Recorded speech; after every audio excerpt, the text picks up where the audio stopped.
നിരന്തരം വേട്ടയാടുന്ന ഭയപ്പെടുത്തുന്ന ഒരു സ്വപ്നം, അതിൽ വരുന്ന പച്ച കണ്ണുകൾ, അതിൽ നിന്ന് മോചനം തേടാനുള്ള, അതിൻ്റെ അർത്ഥം തേടിയുള്ള റോസിൻ്റെ യാത്രയാണ് സീക്രട്ട് സ്റ്റോറീസ് റോസ്ലി. വിനായക് ശശികുമാറിൻ്റെ തിരക്കഥയിൽ സുമേഷ് നന്ദകുമാർ സംവിധാനം ചെയ്ത് 2026 പുറത്തിറങ്ങിയ ഒരു മലയാളം സൈക്കോളജിക്കൽ ത്രില്ലർ സീരീസ്. നഗരത്തിലെ തിരക്കുകളിൽ നിന്ന് ഒഴിഞ്ഞ് വിജനമായ ഒരു വലിയ ഫാം ഹൗസിലാണ് റോസ്ലിൻ തൻ്റെ മാതാപിതാക്കൾക്കൊപ്പം താമസിക്കുന്നത്. ഏകാന്തതയും നിഗൂഢതയും നിറഞ്ഞ ഒരു ലോകത്താണ് അവൾ ജീവിച്ചിരുന്നത്. അവൾക്ക് ചുറ്റും അദൃശ്യമായ എന്തൊക്കെയോ നടക്കുന്നതായിട്ട് അവൾക്ക് തോന്നുന്നുണ്ട്.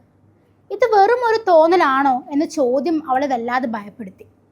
റോസ്ലിൻ്റെ ഓരോ ചലനങ്ങളും ആരോ നിരീക്ഷിക്കുന്നതായും അവൾക്ക് തോന്നുന്നു. അവളുടെ പാസ്റ്റിൽ നടന്ന ചില സംഭവങ്ങളും ഇതിനാക്കം കൂട്ടുന്നുണ്ട്. എന്നാൽ ഒരു ദിവസം അവളുടെ സ്വപ്നത്തിൽ അവളെ പേടിപ്പിച്ച ആ പച്ച കണ്ണുകളുള്ള ആൾ റോസ്ലിൻ്റെ വീട്ടിൽ കുറച്ച് ദിവസത്തേക്ക് താമസത്തിന് വരുന്നു. കഥ മുന്നോട്ട് പോകുമ്പോൾ റോസ്ലിൻ്റെ സ്വപ്നത്തിൻ്റെ രഹസ്യം കണ്ടെത്താൻ അവൾ ശ്രമിക്കുന്നു.